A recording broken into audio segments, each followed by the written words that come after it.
Hello, everybody. It's me, Tina, and today I am going to talk with you guys very briefly about don't sweat the small stuff, homeschooling challenges. Now, before I go and jump right in to this particular live video, I am going to see if anybody's going to pop on. Remember, if you are out there and you're watching the video, don't forget to like, give a thumbs up. Don't forget to share and don't forget to comment because hey, it's not fun if it's not social interacting. And if you're watching this video on the replay, make sure to put hashtag replay and let me know where you tuned in from because guess what?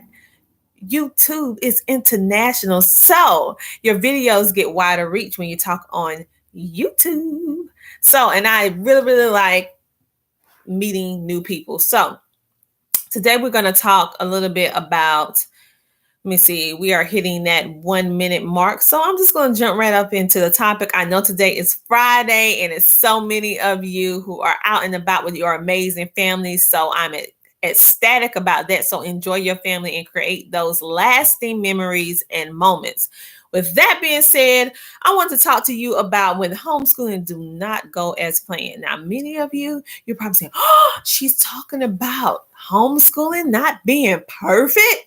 Yes, I am, because there are so many out there that are so hard on yourself till it's making you sick, literally. You go have sleepless nights, you're creating health issues because you're worrying so much. So I want to just give you this motivation to let you know that you're not in it alone.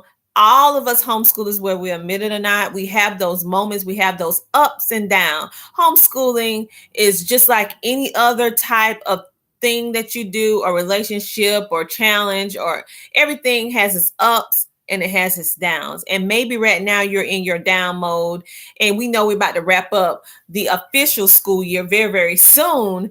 And so some of us homeschool all year round. I do, but officially I have to turn in documentation. So I cut off the year in a couple more months. However, we're still going to be doing summer school, keep the learning process going, and not like a whole onslaught day of school like we do normally, but more relaxed homeschooling.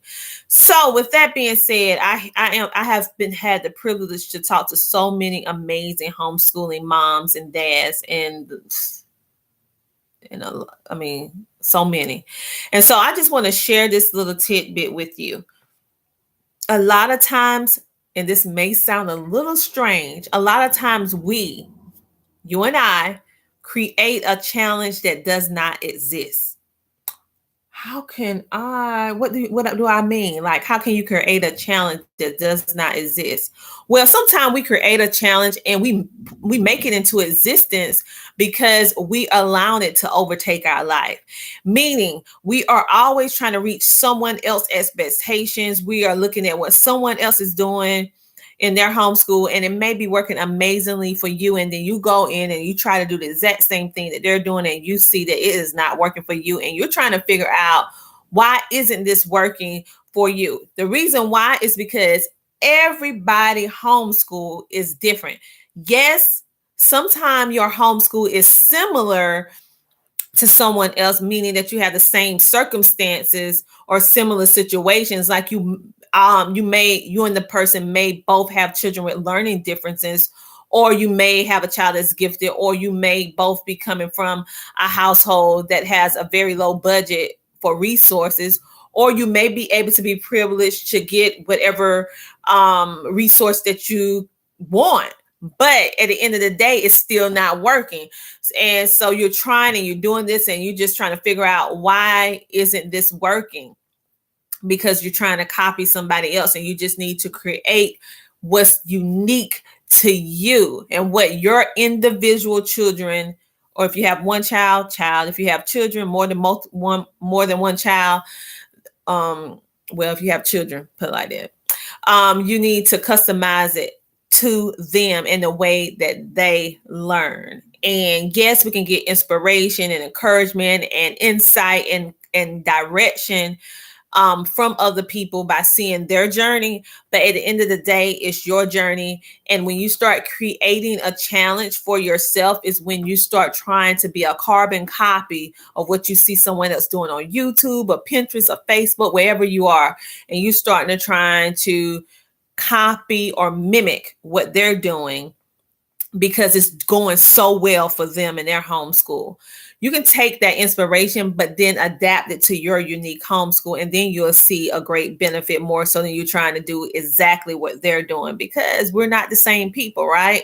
So sometimes we can actually create it. And say, for example, you are doing a curriculum, and in the beginning of the year, you have said to yourself, we are going to have X amount of papers completed by this time, and we are going to be going into this and that, and you have not reached that goal yet. Are you a failure? No, you're not. Because guess what? Whatever work you have done up to this point, that's the work that you were supposed to have done right now, because life happens, challenges happen, sicknesses, financial difficulties. Sometimes the whole family dynamic change. Some of you are dealing with some very, very serious stuff. Some of you may be going through a divorce. Some of you may have had a death in the family, or multiple deaths in the family. Maybe it be a sickness, a great financial challenge, or maybe a natural disaster that has totally changed your whole home. Maybe you're not in your home that you at first was in when you created your amazing lesson plan. So we need to take into consideration everything that is going on in our lives right now, and based on what we're going through, what have we accomplished? And I guarantee your children have learned so much by life situations, and also what you have already taught them. So even if you have not completed the book to your specifications, you have still hit those points or even more based on your experience alone. Children learn so much from life experiences, hands-on, even going through tough situations. That's a learning. You're learning. We don't want our children to have to learn from sad situations, but in essence, they are still learning. So take those moments as teachable moments and show them the positive way in order to handle emotional turmoil or different things like that. And if you have not finished the book, so what? Figure out a different way to finish the book, maybe untraditional. Maybe you want to go over in science and you did not complete the section on cells, and it's like this thick, and you're trying to figure out, how am I going to complete that? Well, you can do a couple of those worksheets, not the whole thing, and then choose to get kits, educational kits that are designed around the cellular structure. You can look for DVDs, you can look for documentaries, you can go and take them on a science field trip that's talking about that. It's so many different, they can do an art presentation, lab books. You can do like a little game show of them learning. It's so many different ways that you can get a topic done, but not traditionally done. And your children will get way, way more out of it, because it's a fresh spin on a traditional topic or subject. And I usually get way, way more work out of my children that way than always shoving a book and worksheets down their throat, so to speak. We still do worksheets, we still use books, we still do all those things, but I like to blend all my stuff together based on what we're going through at the moment, because what you planned in August may not be working right now in March, because right now, who you were in August is totally different from who you are right now.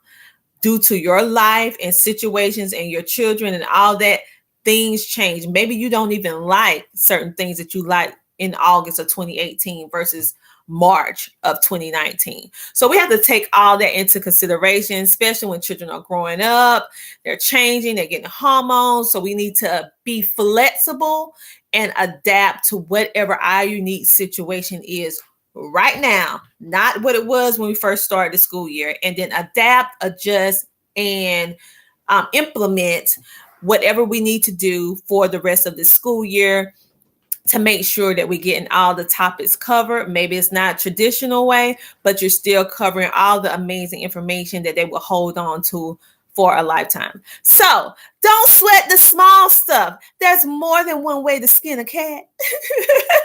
There are so many ways that you can do what you need to do and get it done and do it so well. So do not beat yourself up. You still have time to do what you need to do and get it done well. So that is all I want to talk to you guys about. So don't sweat it. You have it under control. And right here at Homeschooling and Oils, we have you covered with all of that. So if you need help with trying to get your homeschooling back on track, so to speak, or you need just someone just to listen to you, we are here. You can set up a consultation, a free consultation, a free 30-minute consultation at my website at www.tinaramsay.com. That's RAMSAY, and get your free 30-minute consultation. Because sometimes you just need someone just to listen.